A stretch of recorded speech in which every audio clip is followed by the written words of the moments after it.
What's up, my dudes?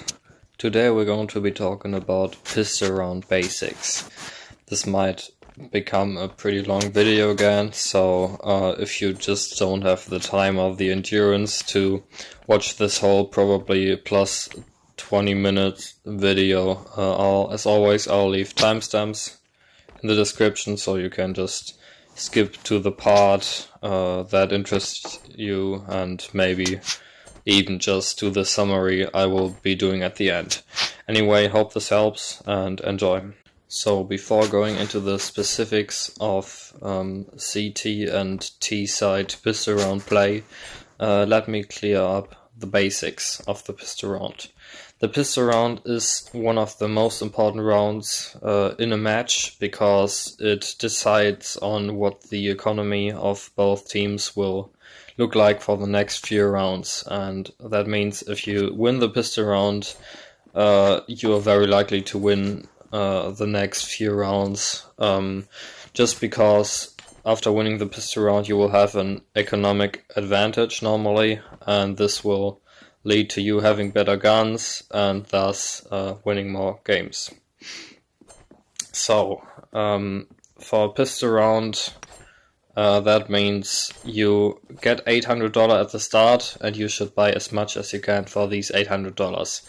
It does not make sense to only buy a Tech 9 and not spend the last $300 on a smoke grenade or something similar, because as I said, you want to be winning this round really badly, and you should buy as much as possible in order to win this, because one smoke or flash or diffuse kit can really make a difference. So spend the full $800 you are given. Also, you should never be saving a pistol. It's just not worth it. Even if it's a deal, mostly you're going to buy a new weapon after the pistol round anyway, so don't save pistols. Instead, try to deal as much damage to the enemy team as possible. Even if you can't win the round anymore, you can just, for example, if the terrorists already planted the bomb and you're in a 1v3 or something, you just try to get exit frags and try to get as much kill reward money as possible. Saving in a pistol round is only understandable to me if you bought a vest and that vest is not damaged, because if you save a full health vest, that means in the next round you're going to be able to buy a helmet for only $350 instead of the normal $1,001 that you would have to spend if the vest is damaged. So since you want to be buying a helmet second round normally, saving a full health vest is something you can do, but except for that, do not save in pistol rounds. Always go for as much damage as possible. Something that really applies to all pistols, but is especially important for pistols like the USB. Spamming it won't get you the full potential of the pistol. If you look at this,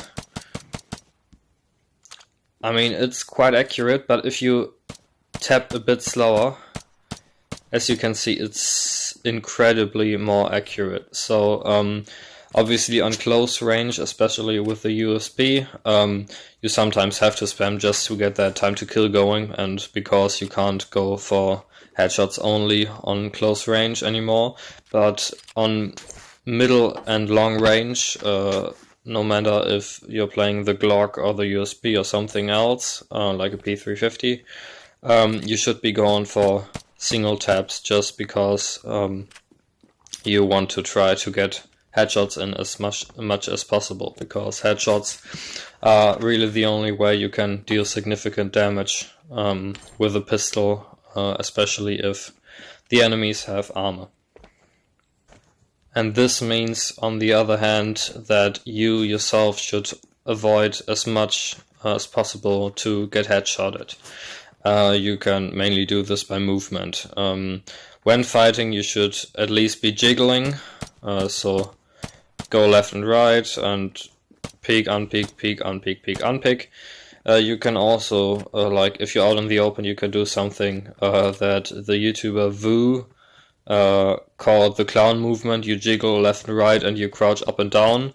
The goal is to just avoid getting headshotted at all costs while trying to preserve your accuracy as much as possible. But since every pistol, even the Deagle, I found out, even though it's not as accurate as the other pistols in that manner, can be pretty accurate while running. While jumping, obviously, no pistol and no weapon is accurate, except for the M40.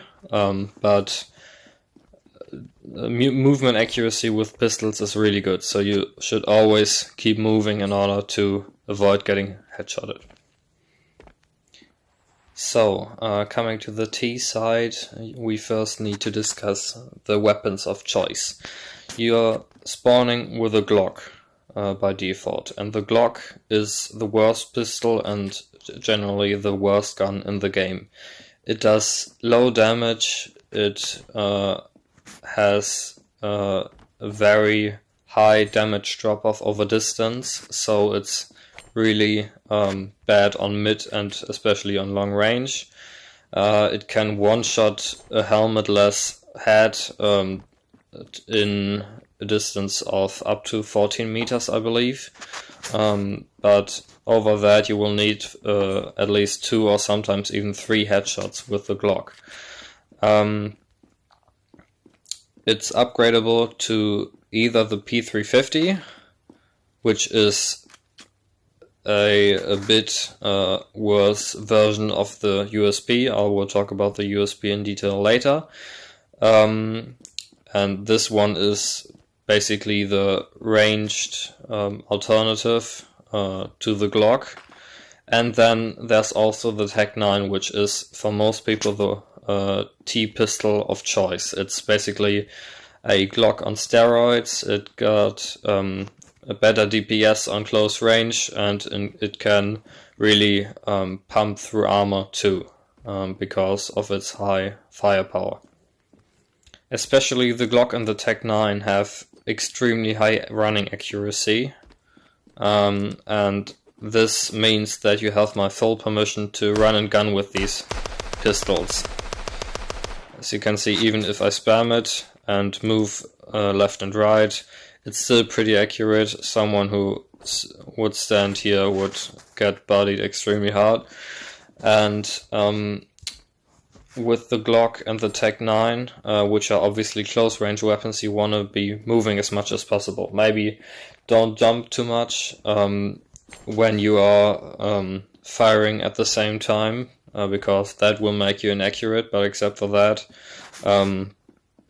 running and gunning is your best chance of defeating the natural advantage that the CTs have over you. The CTs spawn with USPs, which can one-shot on medium distance. I believe inside 20 meters, they can one-hit kill you in the head. So in order to avoid that, you want to be moving as much as possible and getting as close as possible in order to make your close range guns, the Tech 9 and the Glock, as efficient as possible.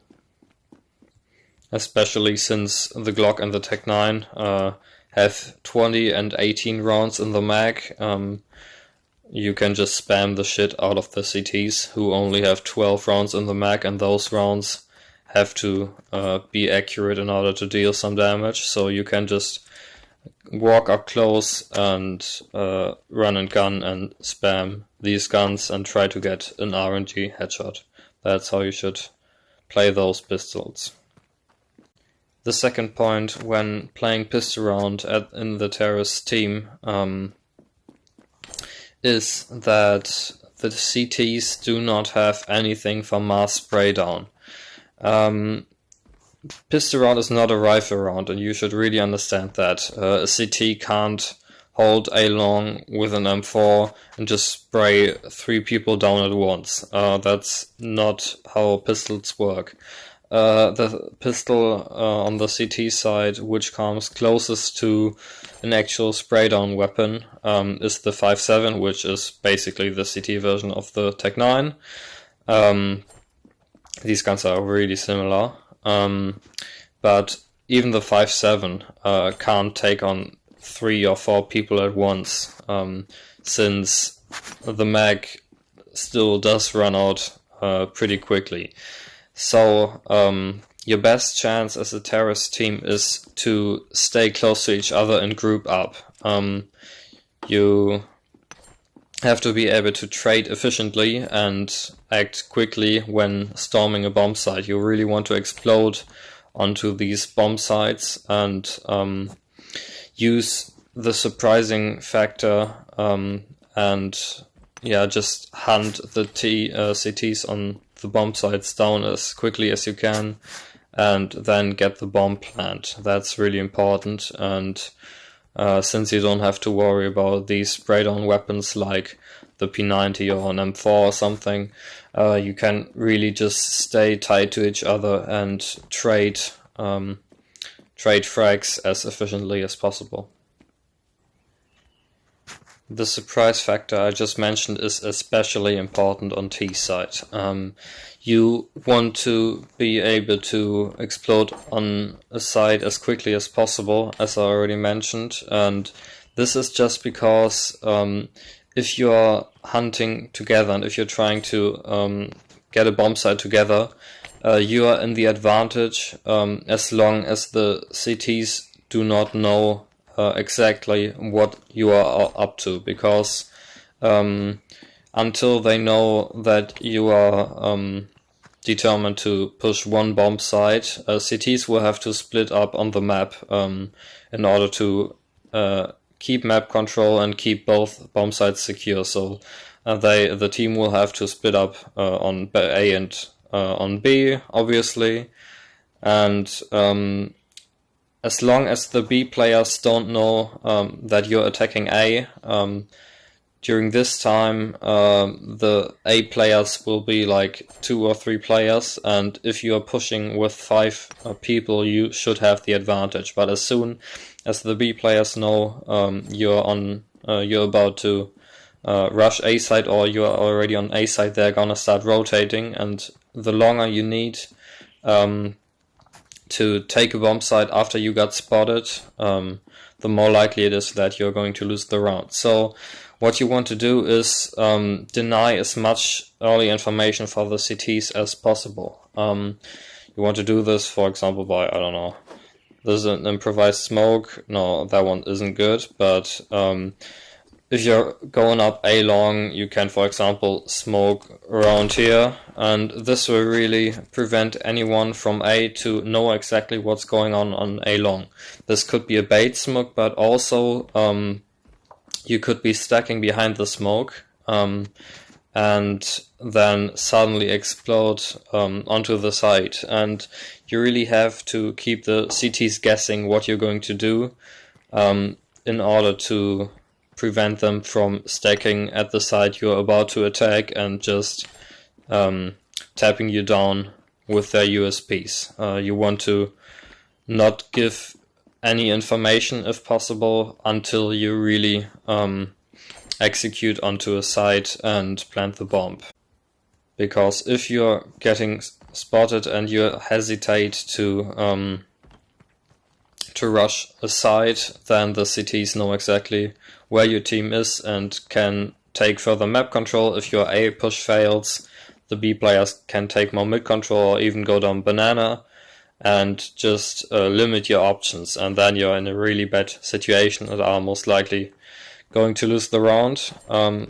So in order to deny this information, you don't only have to use smokes in order to prevent CTs from looking down spots like A long. You also have to use flashes to really get the CTs from the long angles they're going to hold. You have to force them back and make them guess if this is a fake or if this is a real execute. You just have to, as I said, deny as much information as possible. Something that is a bit unorthodox, and I don't see a lot of players do, but something that might actually work, is buying a deagle as a T. Normally, as we discussed already, the CTs have the natural weapon advantage, since they are spawning with USPs and you only got Glocks. And you could theoretically, but this is very situational, surprise them by buying a deagle and playing the longest angles you possibly can, and maybe deal some huge damage, but this is really situational, and you really have to know exactly what you're going to do, and you have to signalize your team how to play around you, holding these long angles, like for example mid from stairs or B connector from house. So if you're buying a deagle, you really have to play as long range and as passively as you can in order to get the maximum value out of it, because you just spent $700 that you could have invested in armor or a full set of nades. So you really got to make the deagle count. So now coming over to the CT side. First we're going to be talking about the weapons of choice again. And as already mentioned, the USP is the default weapon for every CT, and it is better than the Glock because it deals higher damage and has less damage drop-off over distance. It can one-shot a player on within 20 meters, and compared to the Glocks and the Tech 9's 14 meters, and I believe the P350's 90 meters. And that means, since you got this monopoly on range engagements, you have to play angles which are as long and distant as possible. Since you have a small mag, you can't spray down enemies. You can't spray down 5 people coming up here because you're already out of ammo. For spraying down, you really want a 5.7, even though it's still not going to be as effective as a P90, for example. You really want to play long angles and slowly tap, as we already discussed. Slowly tapping makes the gun way more accurate, and want to go for headshots and isolate 1v1s, because in a 1v1 you have the advantage. As already discussed, Ts are going to stay together in groups in order to get the maximum value out of not having to worry about a CT spray down, and also in order to get as close as possible to the Ts and to trade as efficiently as possible, you really want to hold angles in which you can tap on long range and take these players out one by one.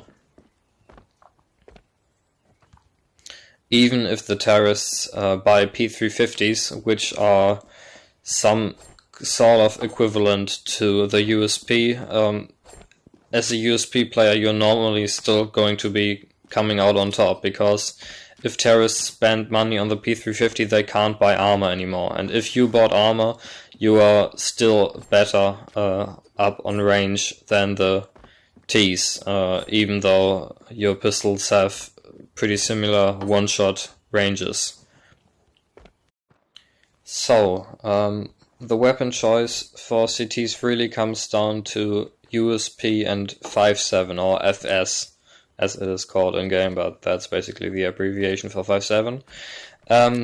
The reason these are the only valid options is that the P350 that I would suggest you can buy on terrorist side is not worth it to buy on CT side. On CT side you have USPs which have better range, and you have also 5.7s which are better up close, so the P350 really is worse than the 5.7 on close range and worse than the USP on long range, and you are wasting $300, which means you won't be able to buy armor anymore, or you could also buy a smoke or a defuse kit for those $300, so do not buy a P350 on CT side.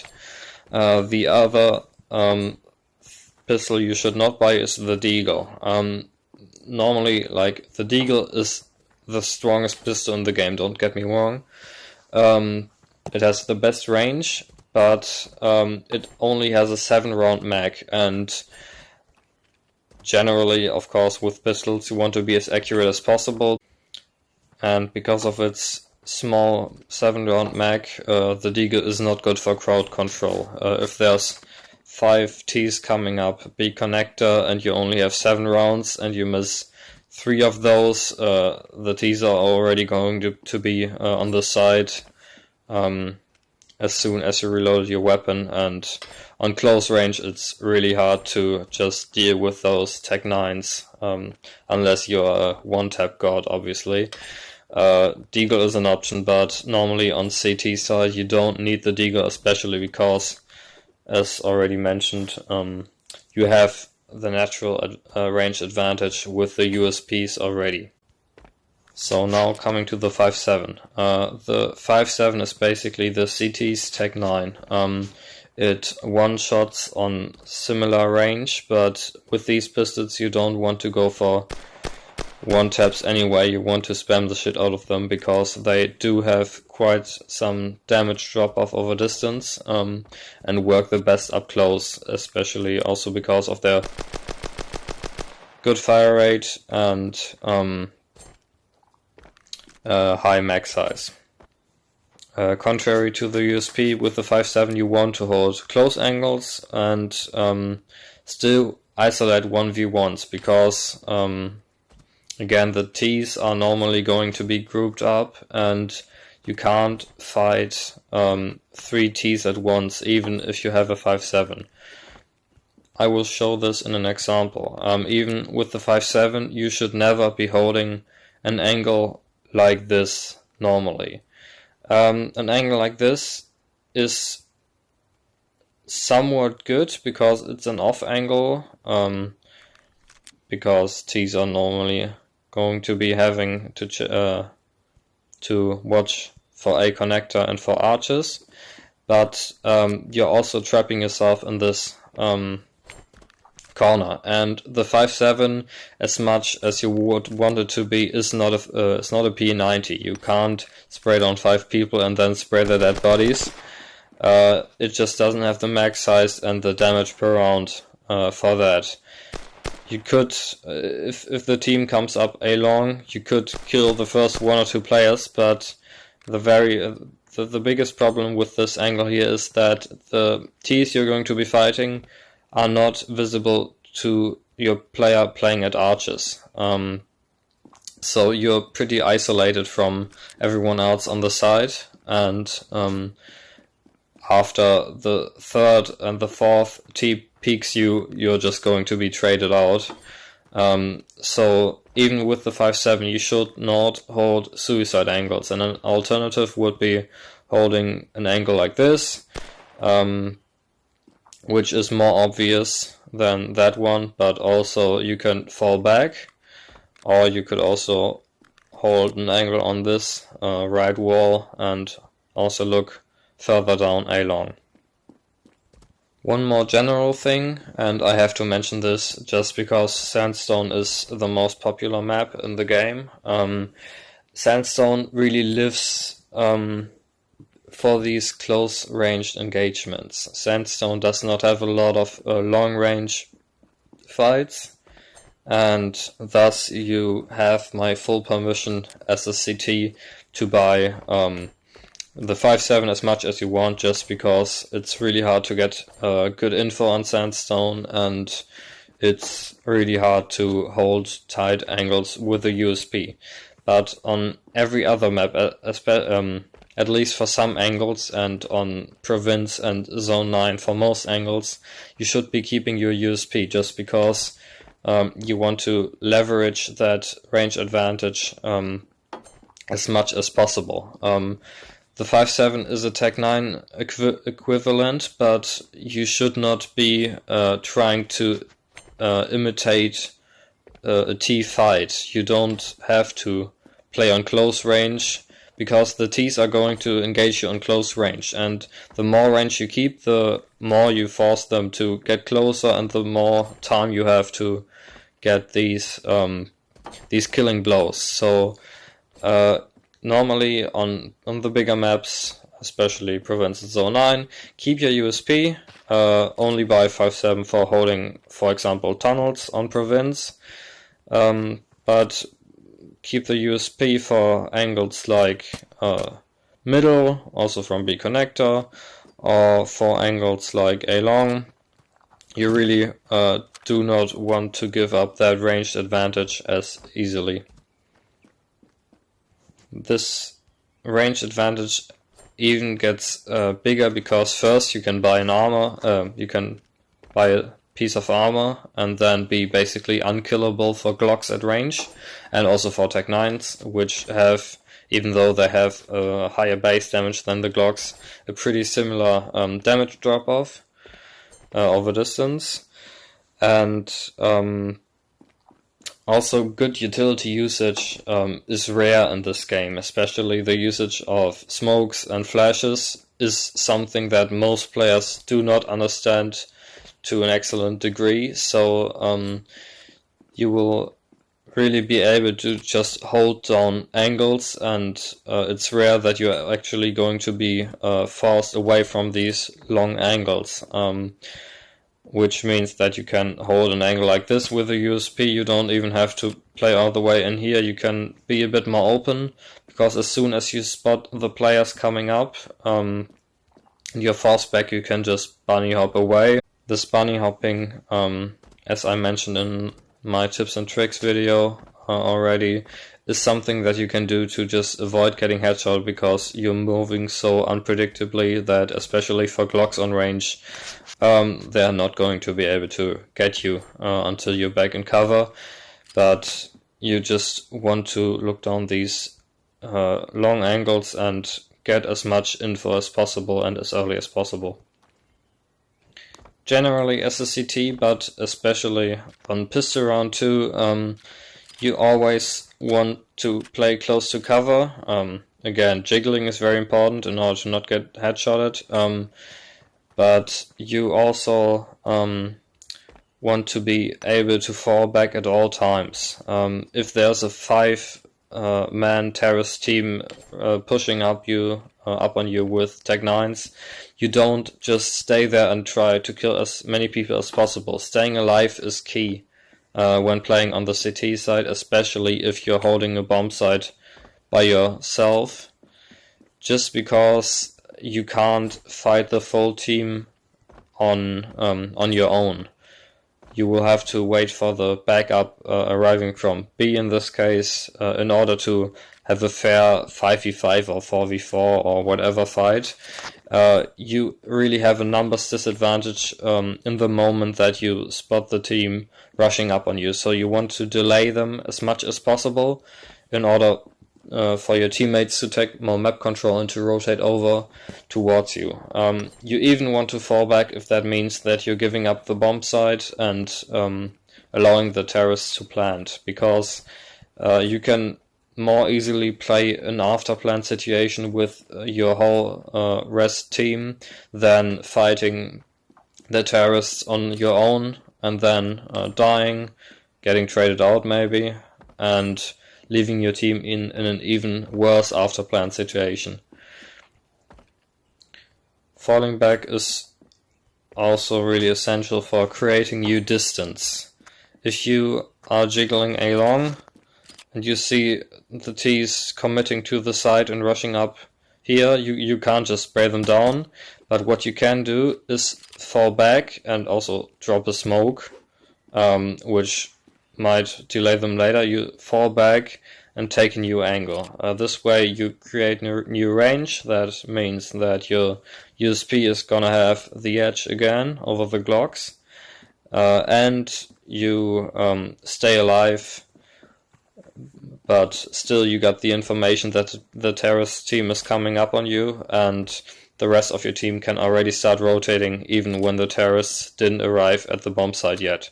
So this is how you want to play on the CT side, especially in pistol rounds. So in order to actually effectively slow down T pushes, let's say you spotted the terrorist team over there, you have to learn smokes to smoke off the side entrances that you want to hold. So if the T's come over here, you, for example, have to know smoke like this. Pretty basic, just normally throw it, and it will smoke off A long and give your team additional time to rotate, because the terrorists can't be exactly sure what's behind that smoke and which angles you're holding, so they have to slow down at least a bit in order to figure out what's going on and how to push the smoke. You should really know at least some smokes for every side entrances. This as a take this as a side note. So now you might be wondering, I know what to do if I'm getting overwhelmed on a side. I don't get myself traded out. I fall back, even when it means giving up the bomb side, and I wait for my team to retake the side together. But how can my team set up for rushes as good as possible? So the key here is really to get as much early information as possible as a CT. As a CT, you can actually play pistol rounds pretty aggressively, because, as I already said, pistol round is not a rifle round. It's not as easy for terrorists to punish you in a pistol round for being over aggressive, which means that in order to get early information, for example, if you got a good spawn and you run down A here and you're the A player, you can just throw a pop flash like this and peek out. And if someone's there, you can also peek out with the teammates, so two people swing out on A long. If someone's there already and he's blinded, happy days, you might actually get a frag. And if no one's there, that means you just denied any possibility for the terrorist team to sneak up A main, A long, without you noticing. So if you have A long control, you should just have one player jiggling this angle.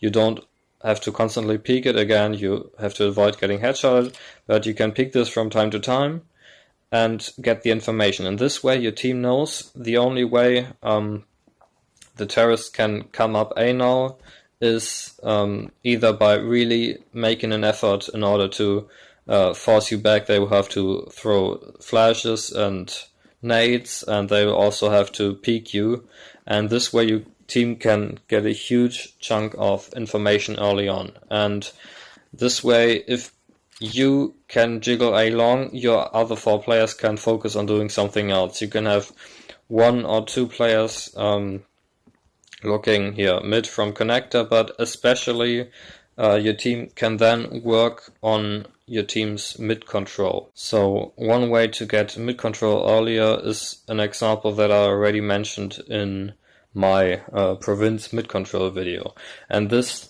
example is especially applicable on pistol rounds, because again it's not as easy for terrorists to punish you for getting over aggressive as it would be in a rifle round, where they have AKs and can just spray you down immediately if the timing isn't perfect.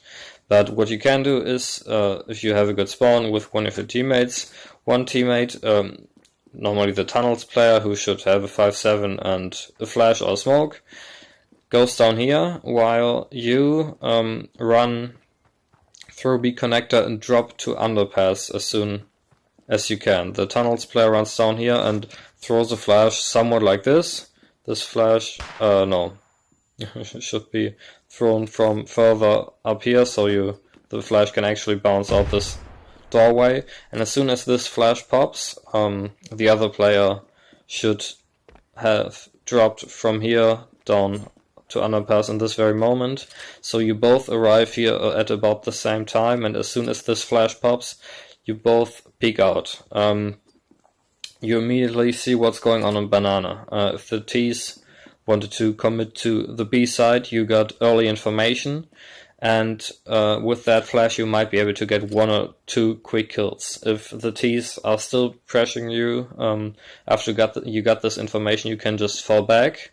You don't have to be as worried about getting picked from house, because again they will most likely have Glocks and Tech 9s, which don't work at this range very well. And the tunnels players can just head back to tunnels if someone's pressuring you too hard. You can also just throw down a smoke to delay them further. But if no one's actually peeking banana, you can do two things. One, you can group up with your teammate and you can sneak further down banana in order to get more map control towards the T-spawn area, and just maybe actually just get them stuck in this area towards A long, so they don't have a lot of options to push back over all the way to B here across banana. And the second thing you can do, and something that I would actually rather do with a teammate, is if you cleared banana, you actually stay here.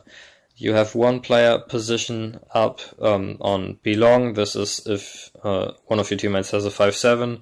The other guy who has the USP goes up B connector, not B long, sorry, and watches stairs and house.